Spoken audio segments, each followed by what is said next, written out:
नमस्कार मित्रांनो, स्वागत आहे तुमचं आपल्या मराठी जोश कट्टावर। आज आपण बोलणार आहोत एक अशा विषयावर जो हल्ली मुंबई, पुणे, नागपूर, नाशिक यासारख्या शहरांमध्ये खूपच चर्चेत आहे। Live in relationship. यात प्रेम आहे, स्वतंत्र आहे, पण त्याचबरोबर गोंधळ आणि जोखीमही आहे। चला तर जाणून घेऊया या नात्याचे फायदे आणि काय तोटे नेमके काय आहेत। सुरुवातीला समजून घेऊया लिव्ह इन रिलेशनशिप म्हणजे काय। जेव्हा दोन प्रौढ व्यक्ती लग्न न करता एकत्र राहतात आणि नातं जगतात त्याला आपण लिव्ह इन रिलेशनशिप म्हणतो। हे नातं भारतात अजूनही थोडं वादग्रस्त मानलं जातं, पण मोठ्या शहरांमध्ये हे आता नॉर्मल होत चाललं आहे।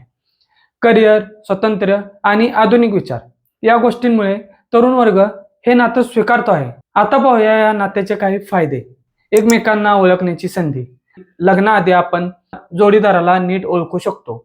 सवयी, विचार, वर्तन हे सगळं समजतं।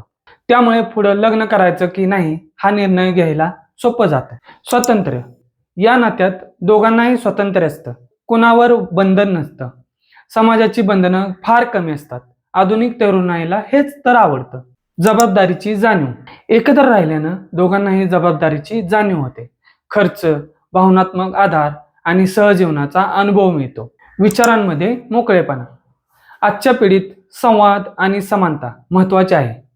लग्नाऐवजी लोकांना समजून घेण्यावर जास्त भर दिला जातो, पण सगळं काही एवढं परिपूर्ण नसतं।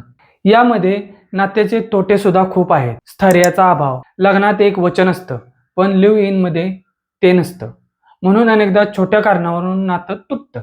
सामाजिक स्वीकाराचा अभाव। अजूनही आपल्या समाजात हे नातं पूर्णपणे स्वीकारलं जात नाही। पालक, नातेवाईक आणि शेजारी हे सगळे अजूनही हे बरोबर नाही असं म्हणतात। कदाचित ते बरोबरही असू शकतं। कायदेशीर गुंतवणूक। भारतात लिव्ह इनला काही प्रमाणात कायदेशीर मान्यता आहे, पण लग्नासारखे हक्क नाहीत। ब्रेकअप झाल्यावर मुलं, संपत्ती किंवा जबाबदारी याबाबत मोठ्या अडचणी येऊ शकतात। भावनिक अस्थिरता। एकत्र राहताना भावनांची गुंतवणूक होते, पण नातं तुटलं तर दोघांनाही खूप मानसिक त्रास होतो आणि एकटापणा जाणवतो। मित्रांनो, लिव्ह इन रिलेशनशिप हा विषय काळानुसार वाढतच चालला आहे, पण प्रत्येक नातं हे समजूतदारपणा, जबाबदारी आणि विश्वासावर टिकतं। लग्न असो किंवा लिव्ह इन, दोन्ही नात्यांना मूल्य आणि प्रामाणिकता आवश्यक आहे। प्रेम फक्त एकत्र राहण्यात नाही, तर एकमेकांना समजून घेण्यात, एकमेकांच्या भावना शेअर करण्यात आहे।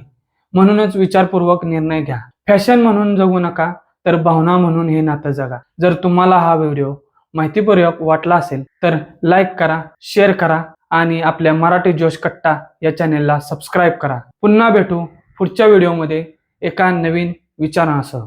धन्यवाद।